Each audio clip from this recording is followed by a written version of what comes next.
Muy bien, como hemos visto en clase, nuestro avance a través de la historia se ha dado principalmente al desarrollo de la tecnología. Recuerda, alguna vez la rueda fue una herramienta tecnológica. Este avance nos ha dado mucho confort, nos ha dado muchas comodidades, nos ha permitido realizar muchas situaciones que antes parecían inimaginables o parte de la ciencia ficción. Sin embargo, esta misma tecnología nos ha traído también problemas. Esperamos recurrir a la misma tecnología para tratar de solucionar algunos de estos problemas por lo menos. Y bien, toda ciencia ha podido desarrollarse gracias a el método científico que fue desarrollado principalmente por el gran Galileo Galilei. Todas estas partes ustedes ya las han revisado. Nos concentramos principalmente en la parte experimental, como parte de todo un sistema importantísimo. Aquí tenemos que tener cuidado con el sistema de unidades, con la forma de medir, con las herramientas que vamos a utilizar para poder realizar dicha medición. Ahora, mención aparte, este método ha podido en algún momento de la historia discernir entre lo que era la ciencia y la pseudociencia. Entonces la implementación del método científico y que nosotros vamos a desarrollar es muy importante para el avance de la tecnología. Una pregunta importante, ¿qué podemos medir? Tomemos un ejemplo sencillo. Tenemos una manzana. Démonos un tiempo y pongámonos a pensar, ¿qué podemos medir de la manzana? Por ejemplo, podemos medir su masa. Pregunta, ¿con qué instrumento? ¿En qué unidades de medida? Podemos medir su peso. La pregunta sería igual, ¿con qué instrumento y en qué unidades de medida? Acá suele confundirse mucho los conceptos de masa y peso.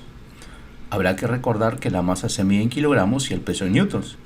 Podemos utilizar aquí una balanza y en este caso podemos usar un dinamómetro. Aquí estamos realizando mediciones directas. Podemos medir también su altura, aunque es un cuerpo irregular. ¿Cuál tomaríamos como altura base o promedio en este caso? El sistema internacional debería ser en metros, o podemos usar prefijos para expresarlo en centímetros. ¿Y con qué instrumento? Podemos medir su volumen en unidades de metros cúbicos o algún submúltiplo. ¿Y con qué instrumento? ¿Existe un instrumento que me permita medir el volumen de manera directa o voy a tener que realizar una medición de manera indirecta? Y así podemos continuar estableciendo diversas características del cuerpo que nos permitan medir.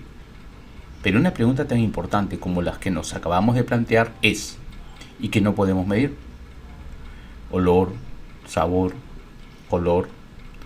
Son características de este cuerpo que no son medibles, los posee pero no son medibles.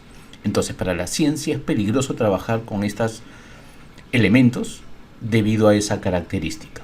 Por ejemplo, el color sin embargo, si bien no es una característica medible, tiene asociado consigo algunos atributos, como por ejemplo longitud de onda, frecuencia, que sí son susceptibles a ser medidos. Entonces, conclusión, ¿qué nombre vamos a dar a todos aquellos atributos susceptibles a ser medidos? El nombre que vamos a dar a estos atributos medibles es el de magnitud física. Una magnitud física es cualquier propiedad de un cuerpo o de un fenómeno físico que se pueda medir. Ejemplo, tenemos aquí una botella con agua. Tenemos aquí, por ejemplo, un cuerpo que cae.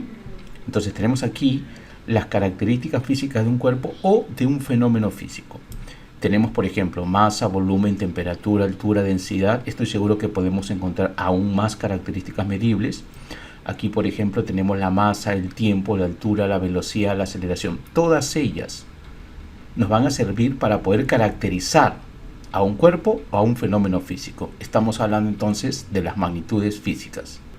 Recuerda, estamos midiendo constantemente. ¿A qué hora nos despertamos? Eso por lo general está en función a la distancia de nuestro centro de estudio, nuestro centro de trabajo. ¿Qué ropa nos vamos a poner?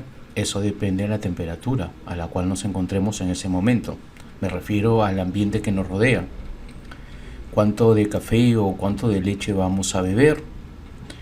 Y si vamos a la balanza, ¿cuánto estamos masando el día de hoy? Si vemos que se nos hace tarde, vamos a tener que cambiar la velocidad a la cual nos desplacemos. Entonces, el medir es un acto que hacemos consciente o inconscientemente, es decir, el uso de las magnitudes físicas.